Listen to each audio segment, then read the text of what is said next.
جہاں تم لوگ اتنے برسوں سے باپ کے گھر رہ رہی تھی، وہاں اچھے لڑکوں کا کچھ روز اور انتظار نہیں کر سکتی تھی؟ ضرور کر سکتی تھی، مگر تمہاری سوتیلی اماں نے اس کا موقع ہی نہیں دیا۔ اور بھلا ایسا موقع کیوں آنے دیتی؟ آخر انہیں سوتیلی ماں کا کردار بھی تو ادا کرنا تھا۔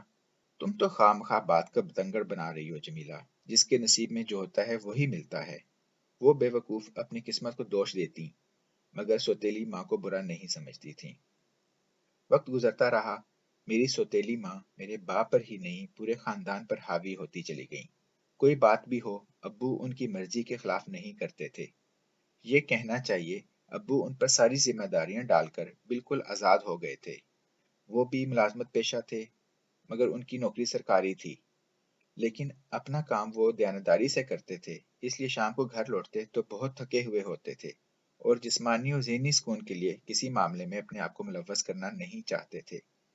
امی نے بھی انہیں سکون اور آرام دینے کے لیے ان کی بہت سی گھریلو ذمہ داریاں خود سنبھال رکھی تھیں۔ میں اس بات پر بہت کٹتی تھی کہ اس چالاک اور شاطر عورت نے کس خوش اسلوبی کے ساتھ ہمارے پورے گھر پر قبضہ کر لیا ہے۔ میرا ایک بڑا اچھا رشتہ آیا، لڑکا میرے ماموں کا بیٹا تھا۔ وہ لوگ بڑے کھاتے پیتے گھرانے کے تھے، ان کا اپنا بزنس تھا، اپنا مکان تھا، گھر میں گاڑیاں تھیں۔ ابو نے حسب عادت امی سے کہا، کیا خیال ہے تمہارا اس رشتے کے بارے میں؟ آپ جمیلہ کی شادی اتنی جلدی کیوں کرنا چاہتے ہیں؟ کم از کم اسے بی اے تو کر لینے دیں۔ ارے ساجدہ بیگم، بی اے کرنے کے بعد بھی اسے گھرداری ہی تو کرنی ہے، اسے سسرال جا کر کون سی نوکری کرنی ہے؟ انٹرمیڈیٹ کر لیا ہے، کیا اتنا کافی نہیں؟ میرے خیال میں تو سارے ہی ماں باپ کو اپنی لڑکیوں کو زیادہ سے زیادہ تعلیم دلوانی چاہیے۔ اور یہ جو آپ کہتے ہیں کہ اسے سسرال جا کر کون سی نوکری کرنی ہے، یہ ٹھیک ہے، ابھی اسے ملازمت کی کوئی ضرورت نہیں پڑے گی، مگر خدا نہ خواستہ اگر کبھی ضرورت پڑی تو اس کی زیادہ سے زیادہ تعلیم اس کے کام آئے گی۔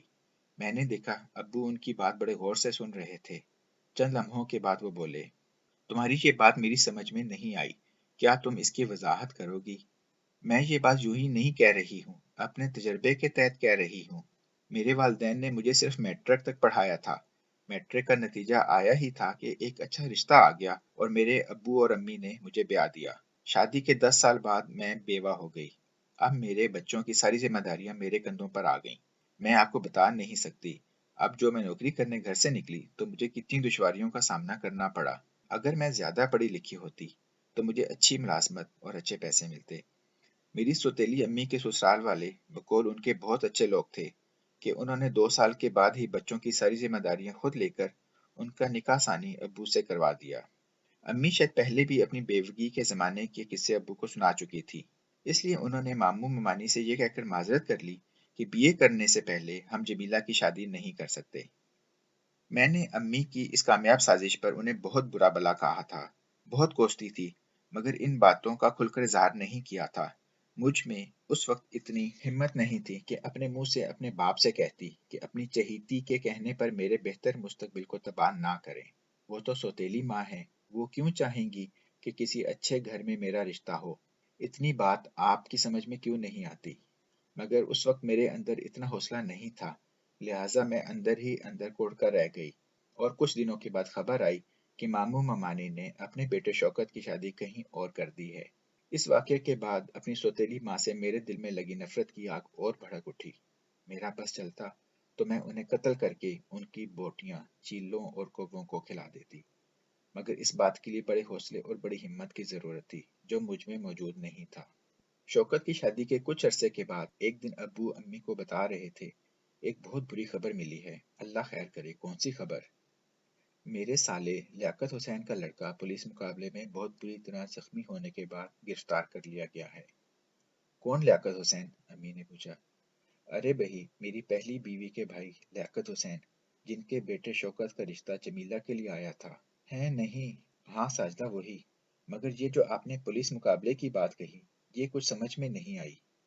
ابو نے ایک ٹھنڈی آہ بھری، پھر بولے، پتہ نہیں کھاتے پیتے گھرانوں کے لڑکے بری صحبت میں کیوں پڑ جاتے ہیں، اور چوری ڈکیتی اور دہشت گردی جیسی مجرمانہ باتیں اور عادتیں کیوں اپنا لیتے ہیں۔